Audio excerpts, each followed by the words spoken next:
Yeah, that's the good stuff right here. Hard, soft literature.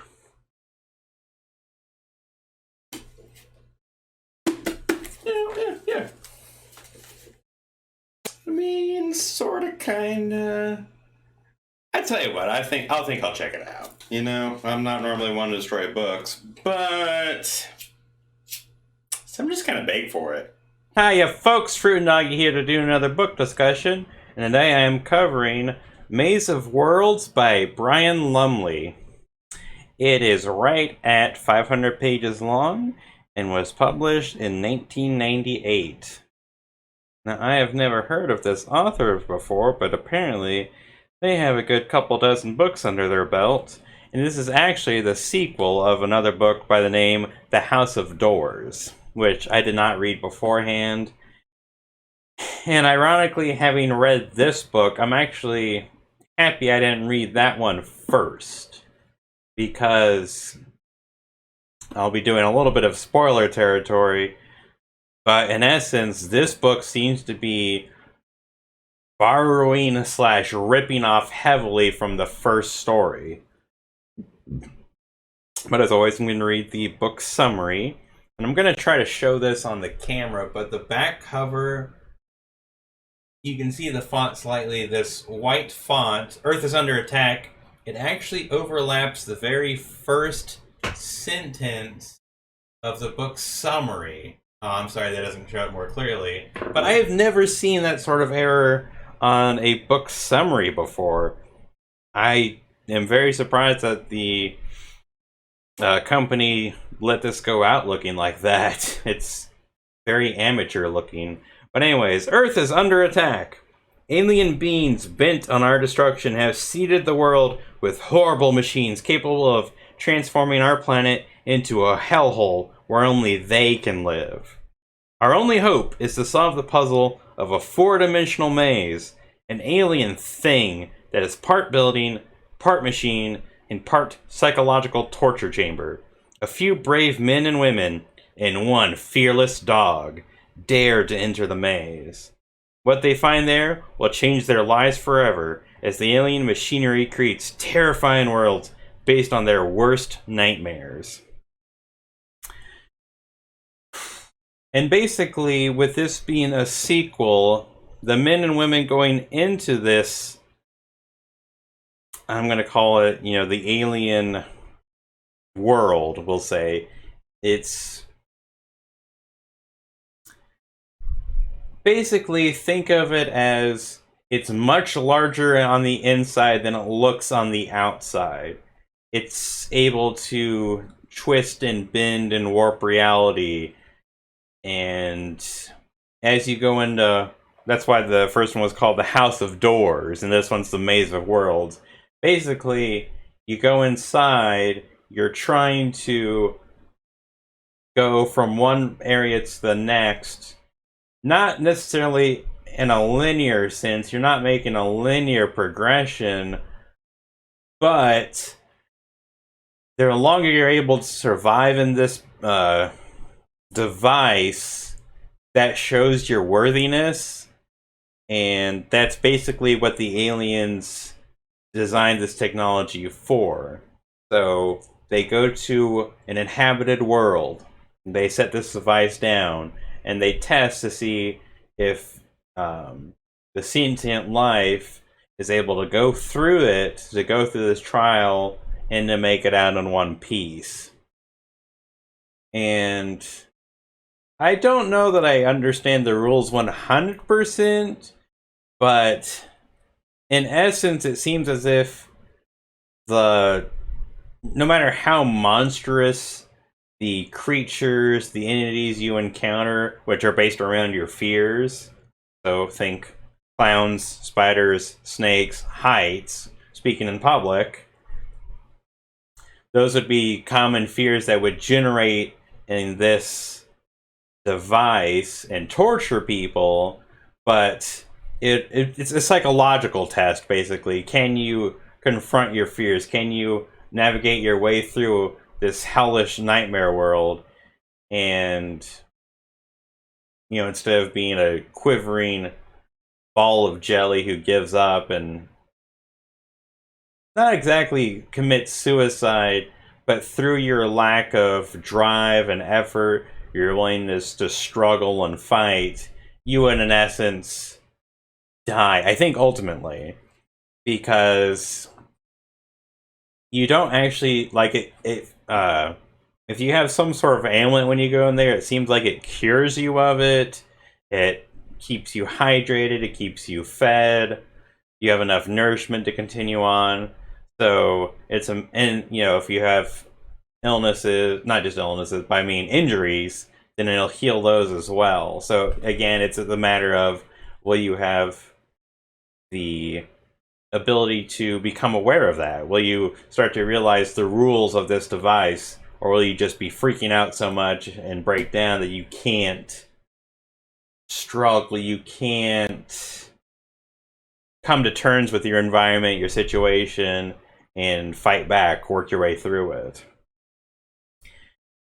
Now, in this book, though, what happened in the first one is the group of good guys, the team who dealt with this, they managed to make their way through it. There was a rogue alien that was basically trying to screw them.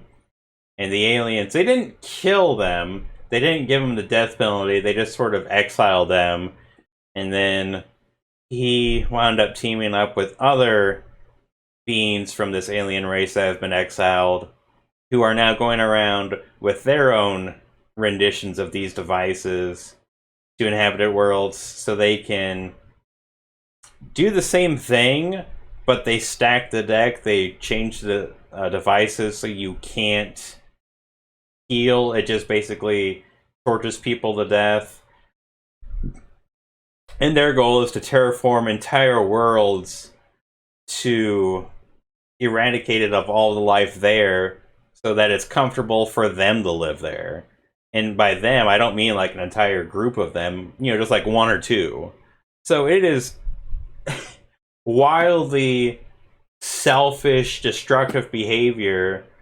And it just makes me think, why in the world would this alien race that's so technologically advanced and powerful allow members of their species to just wander off, be exiled, not execute them, and then they can go off and destroy entire worlds?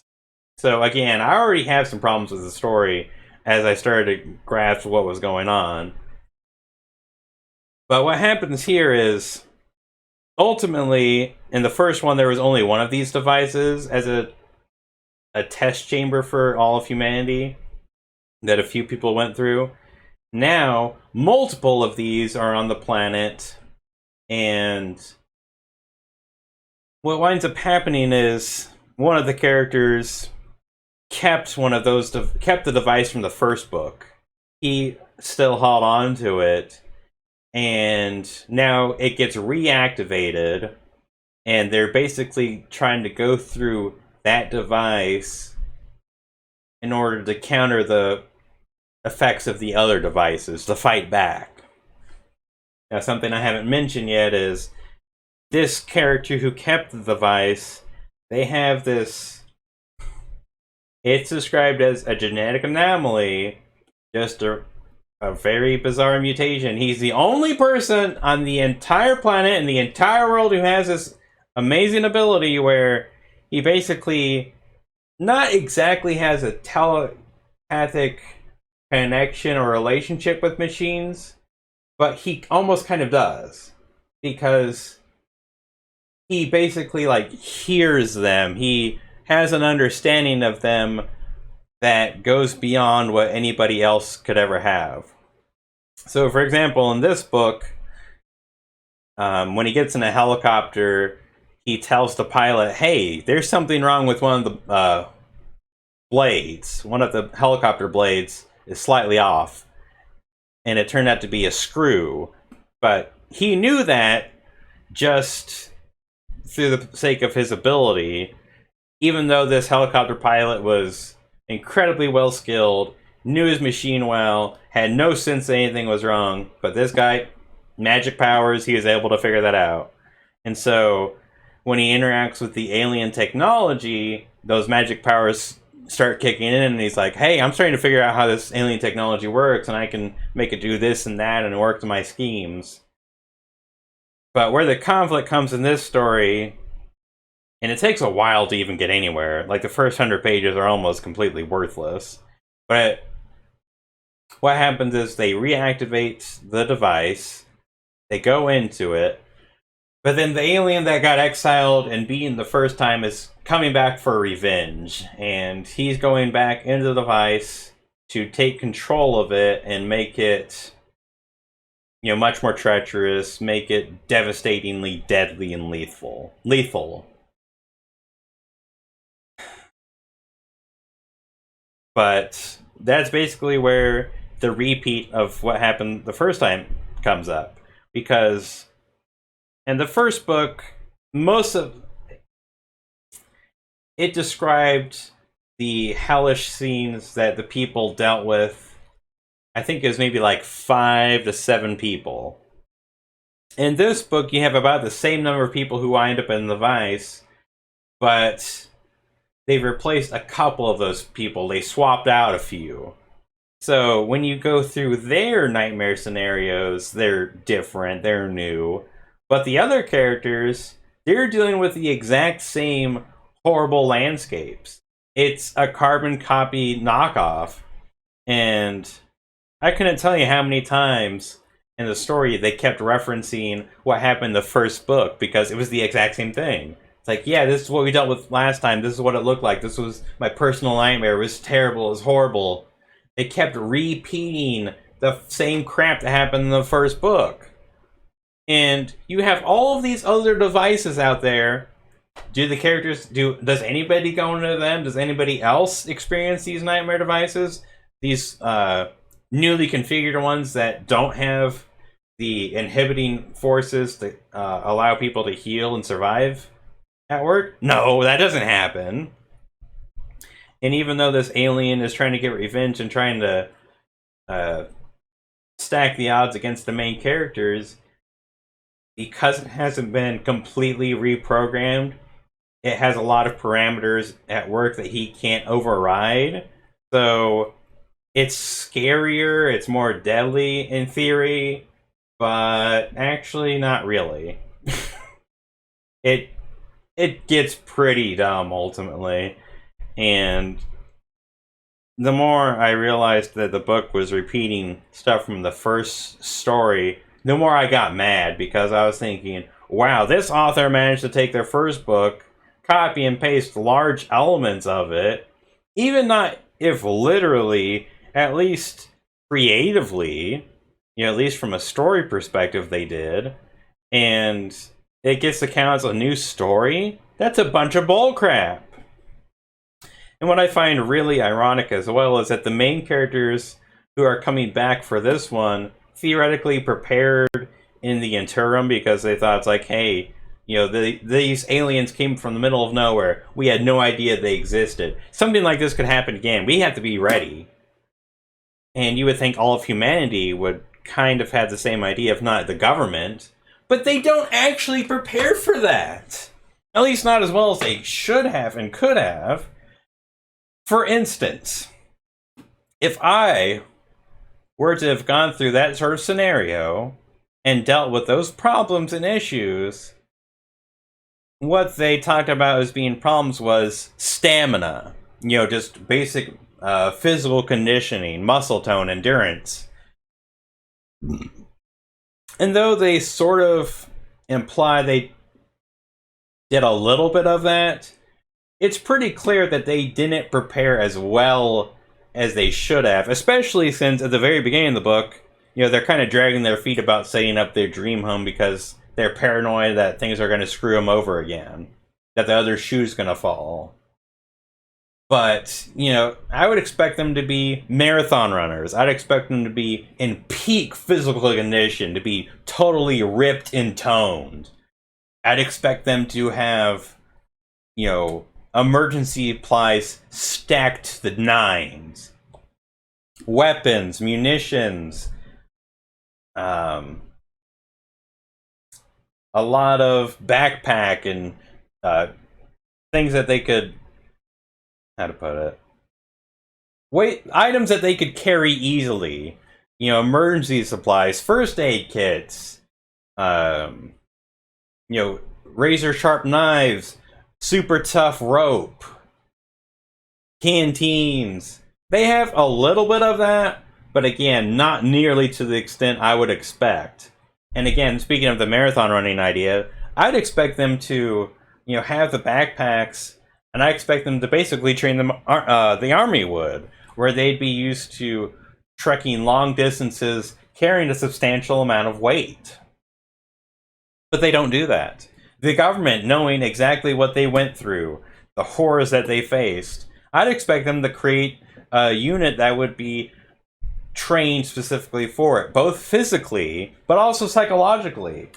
You know, having them work through their fears, their phobias. So if somebody's afraid of spiders, desensitize them to be, you know, their fears. Work through all of their hang-ups. It'd be an incredibly open, psychologically healing sort of mindset, but it would be, you know, not just for the sake of their mental well-being. It'd be about mental toughness to make them hard as steel when it comes to this. So if this crap ever comes up again, you know, we've got our team, they're going in there.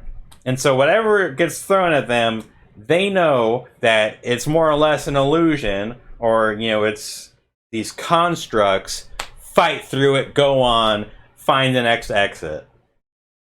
But nope, the military, the government, they don't prepare for that. You know, they read the reports, they spoke to these people, but they thought they might have been contaminated or replaced, kind of body snatcher style. So they spied on them, but, you know, they didn't set up a unit or a squad to deal with this. They didn't train and prepare for a return of these alien forces.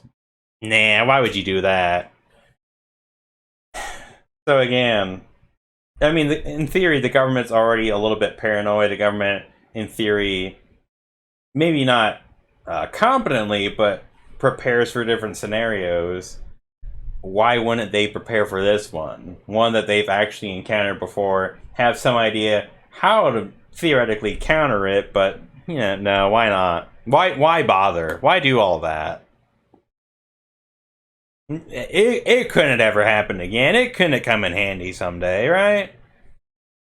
So yeah, I thought the characters' lack of preparedness didn't make any sense, considering how they all had their hang-ups and issues from the first story. They still felt a little traumatized and wary of going into the future.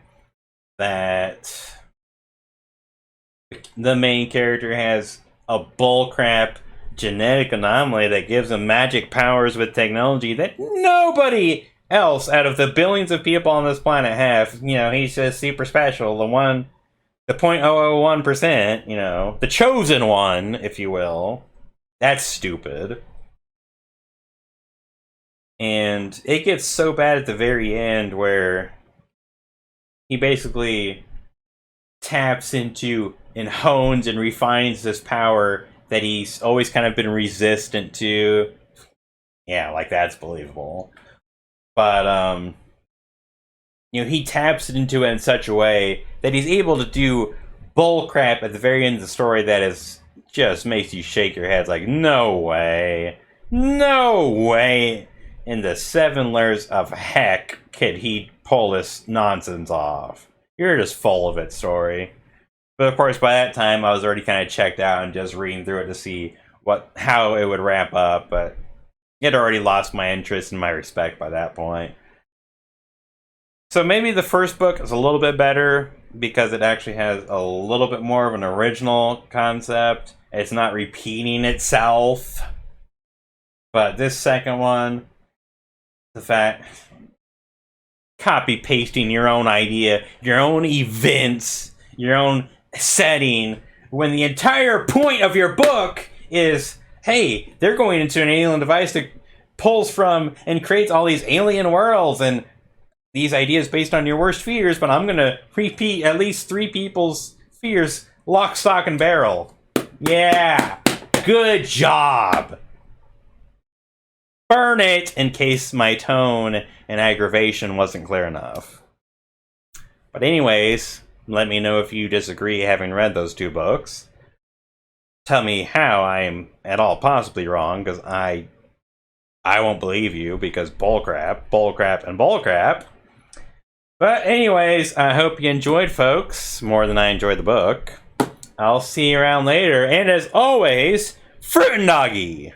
Yes, there really is nothing quite like curling up with a fine piece of literature, if you know what I mean.